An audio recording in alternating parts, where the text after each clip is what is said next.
Hello everyone, LRon here with part 61 of my Minecraft 1.2.3, and another creeper. Alright, so I am blocking all this off. I don't care anymore. Creepers are too much of a pain in the ass. But for some reason I go for the coal first, but otherwise sealing this all off. Ran out of cobblestone, so I'm going to gravel up. And in an ideal universe we wouldn't be using gravel for, making boundaries for important stuff, but gotta make do with what we've got in our hands, and we've got gravel in our hands, so that is that. And once again, we have to eat more melon. This stuff's really more effort than it's worth. Alright, so now we've got some more cobblestone, it looks like, so that's gonna be good. Alright, let's see what we can do now. Alright, blocking this off, okay. Okay, completing our general theme of blocking stuff off, it seems. Alright, so we're gonna cut this up. Looks like we're gonna define some boundaries here. Just gonna make this door funny. It was hinged to nothing pretty much. But in any case, let's put some junk away, make ourselves our first stone sword. These things don't last too long, so it's really just the convenience factor of not having to punch them quite as many times.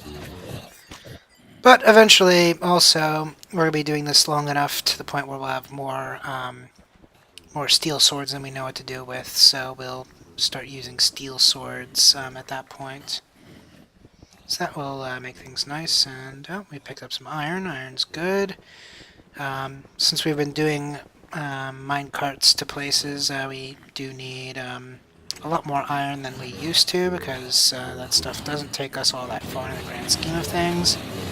We need like 6 of them to produce a 16 trail chunk, and we need hundreds of squares worth of trail to make our way across the nether.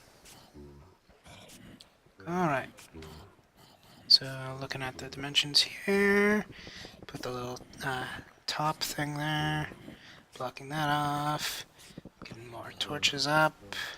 I'm going to just continue to mine out the initial chunk here. And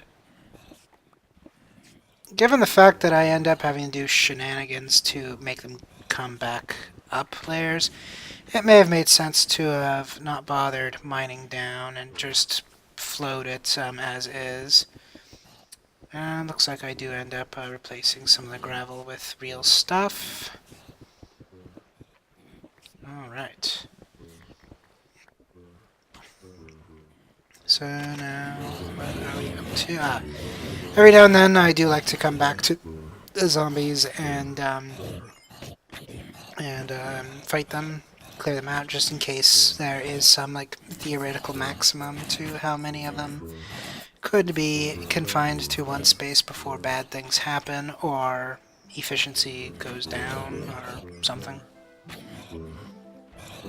Alright, so now I'm ready with the signs, so I'm gonna get my signs out and start planting them. Now, the annoying bit is we have that spot there. Our way out is part of this. And that's not really good. It'd be nice if we had, more like a access way that didn't involve the actual spot where we're doing the trench. But it is what it is, and I'm not smart enough at the time to go out and make myself a better entryway. I just live with it.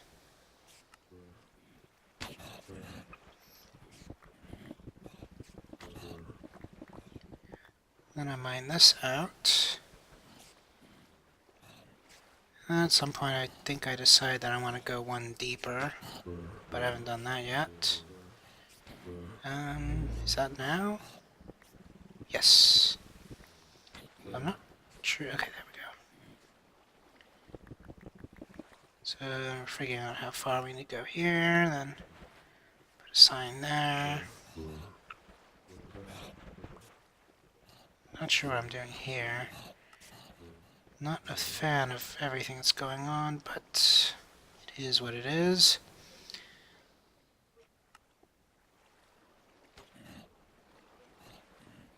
So I'm going to place that one.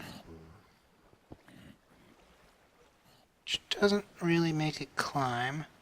Eventually I get it right, but this is not the time. But now I'm trying to figure out which way I need to go to make this all work out the way I need it to. And sadly that collides, so we need to kind of shoehorn another turn. And eventually I end up scrapping the shoehorn altogether, and oh man, we got some lapis. So yeah, that particular area goes several revisions before we come up with something that's actually going to attempt to work. And worked up another mighty hunger, and going with melon to try to fix that. But of course we know that one cannot live off of Malone alone.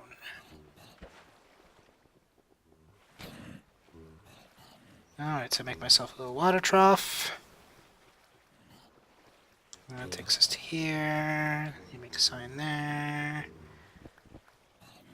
And that will give us this. Which still isn't quite what we wanted. That takes us here. And I'm not super stoked, but I'm treating it as if it's a final product. This is not good, and really, because of how annoying spiders are, you probably want to do this with glass so you can troubleshoot. And oh my, look at how premature this all is. I really need more setup before getting this far. But I'm treating it as if everything's going to be great. And this way out's not a way out, really. I mean, yeah, I can get lucky with those jumps every now and then, but this is not the way to go. But then again, this is kind of the story of my spider life. Nothing ever goes right here, and I have to do a lot of damage control to fix it. And those are not going to be enough to save me, and that jump is going to be easy to miss. So yeah, this is a zoo. I should not be doing this. So that jump was a lot easier to make when there wasn't a thing in the with a block of water in the way. Now we've got spider on me. And of course, I'm never prepared for that. Luckily, I made this too tall instead of one tall. Otherwise, I would have just died in there. So now, looking for a little pocket of air to jump out and breathe in. But now we've got spiders up there because I left an opening for myself to escape the way I intended to escape.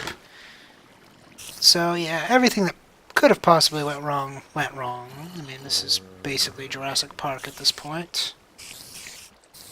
So I'm trying to kill the spider, and then not die. Let my regeneration do its thing. Now, I've never actually died of poison in the course of all this, when I felt like I probably should have. So, I kind of leave myself wondering if you cannot die of poison. Like it can only take you like a half a heart or something like that. I'll probably have to read that up at some point, but for now, it's just speculation. That's it for this video. I'll see you next video.